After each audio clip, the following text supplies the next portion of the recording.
Check out FlipsideGaming.com for all your gaming needs. Use the promo code HEROES to save 10% on all orders over $10 and support the channel at the same time. Hey there, this is John from Heroes and Legends, and welcome to part 3 of our 5-part Iconic Master speculation series, where we're looking at all of the promised tribes and trying to figure out maybe some of the cards that could be reprinted that correspond with each tribe. We looked at Sphinxes the other day. Prior to that, we looked at Angels. Today, we're going to talk about Demons, 20 cards in particular that maybe have a chance of getting a reprint in the upcoming set. Quickly before we get started, if you check out the description below, you'll find a few ways to help support us and keep us making videos, one of which is our Amazon affiliate store. Any purchases via the links you see below, a small percentage will come back to help us out. You'll also find Patreon linked down there. And thirdly, you'll also find a link to Flipside Gaming, and they gave us a promo code for our viewers, which is actually pretty awesome. So check those out if you get a chance. Now let's move on to the cards for today. We're going to start off with Cagemaro, First to Suffer. With a name like that, you got to believe we're starting off in Kamigawa. So specifically, Saviors of Kamigawa. This is about a $1.51 card right now. Not very expensive, maybe not the rare you want to open in a $10 pack. And you're going to notice as we go through the list, we're going to climb in value. So this is the lowest one you'll see today. But I thought it was an interesting demon to include here because it's never been reprinted before. And it also doubles as removal, which can be important for the limited game. So because of that reason, maybe it makes the cut to get into this set. Next is Abyssal Persecutor, $2 for the Commander 2014 version. This card actually has seen constructed play in the past, and I feel like it's just an interesting card. If you ever played with it, you know the dynamic here. You basically want to get it out on turn 4, but then you have to have a way to get rid of it to really maximize its potential. So yeah, it's great when you're bashing in with a 6/6 flying trample on like turn 5, but eventually you're going to have to sacrifice this thing to something to get rid of it, right? So sometimes that can be awkward, especially in a game of limited. I don't know how easy or hard that would be to set up. It just depends on what cards are around it to support it. I don't know if I would want to see this at a mythic level though, and I don't really think Wizards would bust this down to a rare. So maybe this one is kind of a high expectation, but the reason I say that is I just think that for $10 a pack, I think the mythics need to have more value than a card like this, unfortunately. So maybe this one won't make the cut, but it was worth mentioning. Overseer of the Damned, $2.12 for this one. And again, another card that does something just beyond being a demon itself. This actually creates zombie tokens. So due to that versatility, I thought maybe it'd be an interesting include. Also, $2.12 rare. That actually feels okay in some packs, I think. Defiler of Souls, $2.13. This one is from Alara Reborn. Again, another card that's never seen a reprint. And this particular mythic, actually this is the first block that had mythics, I wouldn't necessarily want to see come back as a mythic again due to the value reasons, but I feel like this could be a rare and be fine. Now, this is an awkward card sometimes in Commander because there are so many multicolor cards in Commander. So I don't know if it's a great card for formats like that unless you happen to know you have a play group of people that play with a lot of monocolor cards, but I thought it was an interesting, unique card that hasn't seen a reprint yet. Dread Cacodemon, $2.18, and here's another just really big creature that's going to cost a lot to cast, and that's going to be a theme. Obviously, that's one of the traits of demons just generally in Magic. A lot of times they are expensive, and this one is very, very expensive. So you do have to adjust your expectations. Obviously, they can't put too many really high casting cost demons in the set, so maybe they go with 1 or 2. Don't know if this one actually makes the cut, but I thought it was worth mentioning. This was in Commander Anthology most recently, but yeah, when this enters the battlefield, if you cast it from your hand, you get to destroy all creatures your opponents control, then you tap your creatures. So it works as kind of a one-sided board sweep too, which is pretty interesting and might be good for limited play at times. Nicholas Unhackled at $2.21 from Magic 2015. Another card that's never been reprinted. You will see a few different versions of Nicholas today. Generally, he gets good cards, and this is one of them. I think this one's actually a little undervalued. Now, granted, I realize there was a pretty high print run for Magic 2015, but still, I feel like this is a card that really is should be worth more than $2, $3, and could see more play maybe going forward in Commander. It's a great Commander card, I think. So, yeah, it would be nice to maybe get this back on the radar for people. It would be a rare, not a mythic, obviously, that at least holds a little bit of value, and maybe down the road could hold more. Rakdos, Lord of Riots, $2.42. This is the Rakdos from Return to Ravnica. It was a mythic.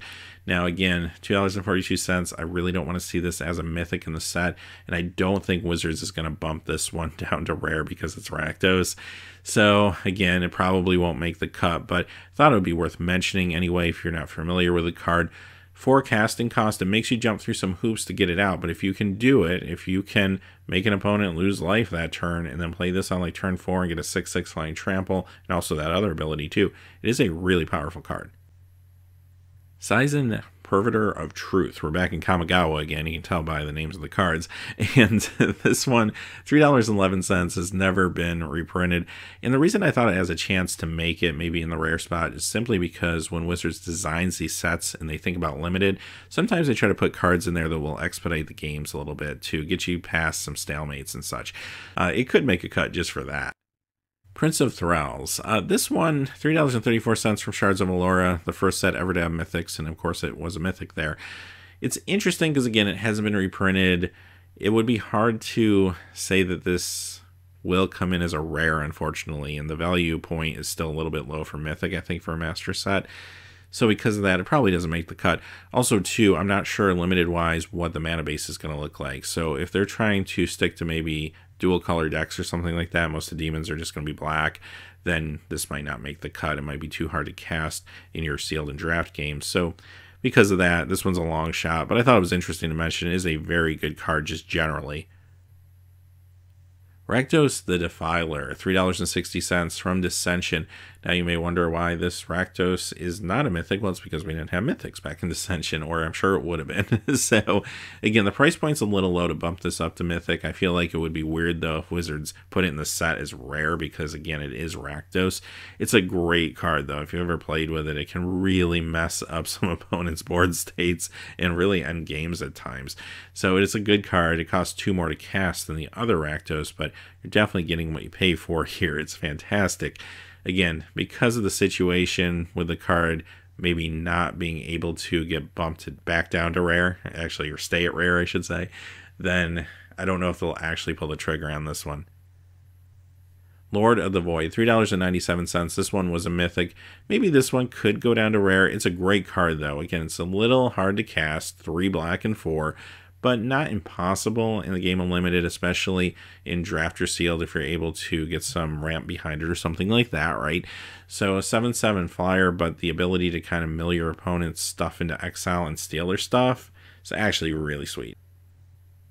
Now, this next one is from Dark Ascension, and I really don't think it will make it. This is more wishful thinking on my part.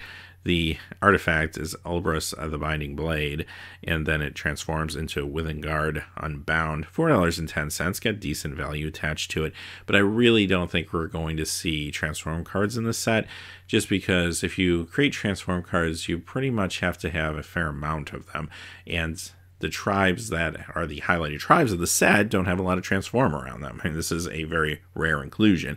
So because of that, I don't think we will see this, but you never know. I guess we'll find out a week from Saturday. Silent Blade Oni, $4.17. I just like ninjutsu, and I think this is a sweet card, so I added it. And value-wise, I think this would be a really fine rare, too. Demon of Death's Gate from Magic 2011, $4.68. What I like about this card is, yes, it does have a high casting cost, but there's an alternate cost, which isn't too hard to pull off as long as you have support cards around it. So if they do have a little bit of token generation, something along those lines in the set, then who knows, maybe this does make the cut. $4.68, you're closing in at $5. It still doesn't feel great for a mythic, but we have seen mythics and master sets that were worth less than that, so you never know. Maybe they would keep this a mythic. I don't think it would necessarily be broken in a powerful enough set at rare, though. Nicholas of the Black Oath, $6.48 from Commander 2014. This is one of the 5 planeswalkers that you can use as a commander because it says so at the bottom. And this is a good card that has not been reprinted, and this feels like it has a really good chance. And here's my thinking on this. the set's going to need some planeswalkers, at least a couple of them, right? And if you are trying to be tribal-centric, you're going to have to pick probably rather specific planeswalkers to fit your theme. This one actually fits. It's never been reprinted. It's got a decent value behind it, and it's a card that a lot of people would be happy to play in Commander. So after they play their sealed in their draft games, they have something to do with it. I think this is awesome. This could be a fantastic inclusion, actually. I feel like there's a really good chance we see this one. I'm Nicholas the Fallen. Here's another I'm Nicholas. $6.94. It's the original one from Zendikar. And this is a powerful card. 5 mana, 3/3. But that landfall ability, though, it's not playing around. Opponent loses 3 life, and this thing gets 3+1/+1 counters. It grows really fast, especially if you have some ways to put extra lands into play on a given turn. Now, it doesn't have evasion, sure, but for 5 mana, you can't really ask for much more than that. I feel like this would be hard to bust down to rare. I think the power level is just too high on the card, but at least we're closing in on $7 now for a Mythic. That's not too bad. Grizzl Brand, $6.98 for the Modern Masters 2017 version. Now, for these lists, I've tried to steer clear of newer cards or cards that have seen printings recently. This is an exception, so I haven't picked any standard legal, like current standard legal cards, and I try to steer clear of Modern Masters 2017, but this is such an iconic demon, and it's still worth around $7 for this very recent version, so I think they could put it in even at Mythic and pass the red face test, and there's probably enough players that are still interested in grabbing a copy of it, so there's a good chance this shows up. Runescarred Demon, $7.31. This was from Magic 2012. Again, another card that's never been reprinted, and it's a very good card. Great commander card. You get a 6/6 flyer and a demonic tutor effect for 2 black and 5. That's pretty sweet. And this would be a really nice rare, I think. You could keep this at rare and have a good high-value rare here. Master of Cruelty, $7.95. Okay, this probably would have to stay at Mythic, but again, close to $8. It's not too bad. This card is a machine. Like, this is no messing around. Like, that first strike death touch is always a very potent combination. Obviously it can't attack alone, okay, that's your drawback, but who cares, because if this can actually damage an opponent in combat, they go down to 1 life. I mean, this is insane. This card is great. You're getting a lot here for 5 mana, and even if you can't hit your opponent with it, I mean, it's going to be a blockade for anything on the ground with that first strike death touch. And finally, I know it's not a demon, but Demonic Tutor. I went with the revised version here because it's worth $24.72. There's other versions. In fact, you can get the version from the Dual Deck, which was also reprinted in the Anthology, which is actually pretty sweet looking art and on the newer card frame. However, it's actually going to run you more money, so I wanted to go with the cheapest one for this particular video. But still, value-wise of $24.72. Unfortunately, I'm pretty sure they would bump this up to Mythic. It was originally an uncommon, so but I feel like, much like Vampiric Tutor and Eternal Masters, it would get the call up to Mythic. But you know what? If they could reprint some of these for fans, I think that'd be pretty sweet. And it's an awesome card, phenomenal commander card, great cube card. It's just one of those classic Magic cards too, so you want to talk about quote-unquote memorable spells, and they have promised us memorable spells. This would be perfect, and it ties in with one of the tribes, at least thematically. Yeah, this card, I think, is almost certainly going to be in the set. Alright, with that being said, those are my thoughts anyway on some demons that could make the cut. Let me know in the comments below your thoughts, any demons we haven't mentioned or demon-related cards we haven't mentioned. There's still a lot of them out there, of course, that you didn't see featured in this video. Now, I will say, demons, they're kind of middle of the road when it comes to expected value. Angels so far have done the best. The Sphinxes really struggled, and I think Hydras are going to be rough too, although I do think Dragons will have some decent expected value. So in the next few days, hopefully, I'm going to go ahead and get a video out where we talk about Dragons and then one on Hydras. And by then, it'll probably be almost time to see what's really in the set, as this will be released at least in a limited quantity at HasCon during the events of the weekend. So I'm excited to see how that goes. Like a pre-release where players have not seen the cards before, that actually feels super sweet. I wish I could participate in that. So if anyone is going or goes, let me know how that is, because that feels like it would be a lot of fun. But anyway, until next time, hey, thanks for watching. Please remember to like and subscribe, and have a great day. Hey, thanks for watching. This video is made possible by the generous support of viewers like you on Patreon. Check out the description below for links to our Patreon page as well as our Amazon affiliate store, where a small percentage of all sales will also help support the channel. Finally, if you haven't had a chance yet to subscribe, hit that subscribe button so you don't miss any new videos on Heroes and Legends. Talk to you again soon, and have a great day.